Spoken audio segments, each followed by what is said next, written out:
Hello મિત્રો, કેમ છો? આઈ હોપ તમે સૌ મજામાં હશો. મિત્રો, આ વિડીયોમાં આપણે જોવા જઈ રહ્યા છે દ્વિતીય પરીક્ષા 2026 માટે ધોરણ 12 અર્થશાસ્ત્રના મોસ્ટ આઈએમપી પ્રશ્નો. આ પ્રશ્નો એવા હશે જે ઘણી વખત પરીક્ષાઓમાં, પાછલી પરીક્ષાઓમાં પૂછાણા છે અને આ વખતે પણ પૂછાવાની હાઈ પોસિબિલિટી રહેશે. તો આ પ્રશ્નો જે છે તમારે સારી રીતે તૈયાર કરી દેવાના છે અને આની સાથે અર્થશાસ્ત્ર વિષયનું આઈએમપી પેપરનું સોલ્યુશન તમને ચેનલ ઉપર મળી જશે. એક વખત ચેનલની વિઝિટ જરૂરથી કરો.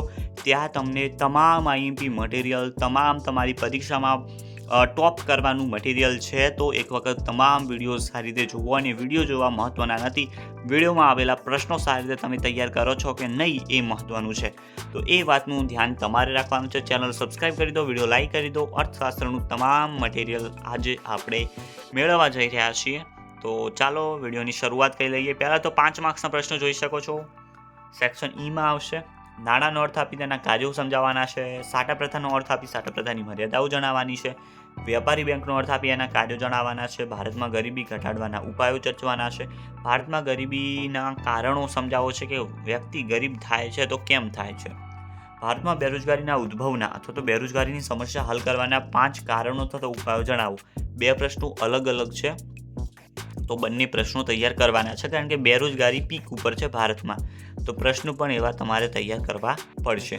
ભારતમાં નીચી ખેત ઉત્પાદકતાના સંસ્થાકીય તેમજ ટેકનોલોજીકલ પરિબળો સમજાવવાના છે. કૃષિ ક્ષેત્રે ખેત ઉત્પાદકતા વધારવાના ઉપાયો તમારે જણાવવાના છે. સ્થળાંતરનો અર્થ આપી તેની નકારાત્મક અસરો જણાવવાની છે. શહેરીકરણની અસરો તમારે સમજાવવાની છે. ફુગાવાનો અર્થ આપી એના કારણો ચર્ચવાના છે. સ્થળાંતરના કારણો તમારે જણાવવાના છે. અને છેલ્લે એક આલેખ પૂછાશે 5 માર્ક્સનો. કે 5 માર્ક્સનો તો એ તમારે તૈયારી રાખવાની છે. આલેખ દોરતા શીખી જજો. પરીક્ષામાં ફક્ત આલેખ નહીં આવે, આલેખની સાથે એનું વિશ્લેષણ આવશે અને વિશ્લેષણ ઘણા મિત્રો ભૂલી જાય છે. તો વિશ્લેષણ પણ કરવાનું છે આલેખનું અને આલેખ પણ તમારે દોરવાનો છે. 3 માર્ક્સના પ્રશ્નો વિભાગ ડી. આકૃતિ અને આલેખ દોરતી વખતે ધ્યાનમાં રાખવાની બાબતો. આકૃતિ અને આલેખ વચ્ચેનો તફાવત. આર્થિક વૃદ્ધિ અને આર્થિક વિકાસ વચ્ચેનો તફાવત આપવાનો છે. જીવનની ભૌતિક ગુણવત્તા એટલે શું, તેમાં કઈ બાબતોનો સમાવેશ થાય છે. માનવ વિકાસાંકમાં કઈ બાબતોનો સમાવેશ થાય છે તેની સમજૂતી આપવાની છે.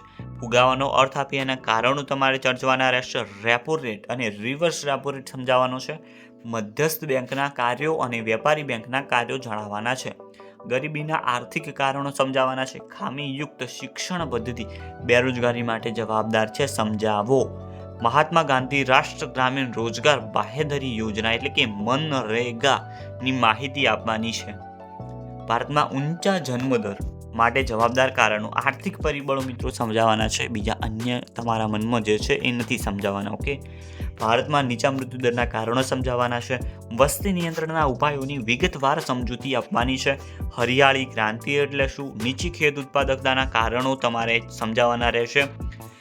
વિદેશ વ્યવહાર માટેના કોઈ પણ 3 કારણ સમજાવો. વેપાર તુલા અને લેણદેણની તુલા વચ્ચેનો તફાવત સ્પષ્ટ કરો. ઊંડિયામણનો દર સમજાવો. ભારતમાં નાના પાયાના ઉદ્યોગોનું મહત્વ તમારે જણાવવાનું છે. ઉદ્યોગોનું મહત્વ સમજાવવાનું છે. ભારતમાં રેલવે વિશેની ટૂંક નોંધ તમારે લખવાની છે. માલિકીના આધારે અથવા તો મૂડીરોકાણના આધારે ઉદ્યોગોના પ્રકારો જણાવો. પ્રચ્છન્ન બેરોજગારી ઉદાહરણ સહિત સમજાવો. કમ્પ્યુટર ટેકનોલોજીના ઉપયોગો જણાવો. અહીંયા 3 માર્ક્સના પ્રશ્નો થાય છે પૂરા. હવે આયા 2 માર્ક્સના પ્રશ્નો વિભાગ સી. આલેખના પ્રકારના નામ જણાવો. ડેટા શીટ પર નોંધ લખો. અર્થશાસ્ત્રના અભ્યાસમાં કમ્પ્યુટર ટેકનોલોજી કઈ રીતે ઉપયોગી છે. પરિમાણાત્મક અને ગુણાત્મક પરિવર્તનો કયા છે તે જણાવવાના છે. આર્થિક વિકાસની અથવા તો માથાદીઠ આવકની મર્યાદાઓ જણાવવાની છે. બંને પ્રશ્નો અલગ અલગ છે જે તૈયાર કરી દેજો. વિકાસના નિર્દેશકો શું છે, યાદી આપો. આર્થિક વિકાસના લક્ષણો. સાટા પ્રથાના ફાયદાઓ. ફુગાવાના લક્ષણો જણાવો. નાણાકીય નીતિનો અર્થ સમજાવો. નાણાકીય નીતિના ગુણાત્મક અને પરિમાણાત્મક જે સાધનો છે એના ઉપર નોંધ લખવાની છે.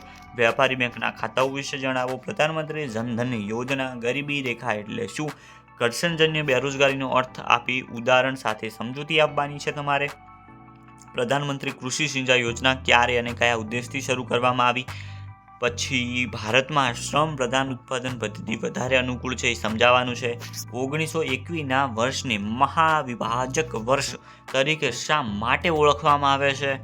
ખેતી ભારતીય અર્થતંત્રમાં કરોડરજ્જુ સમાન છે સમજાવો, અથવા તો ભારત શા માટે ખેતી પ્રધાન દેશ તરીકે ઓળખાય છે, લેણદેણની તુલનાનો ખ્યાલ આપી એના મુખ્ય પ્રકાર જણાવો, આંતરિક વ્યાપાર અને આંતરરાષ્ટ્રીય વ્યાપારનો અર્થ આપો અને તફાવત આપો.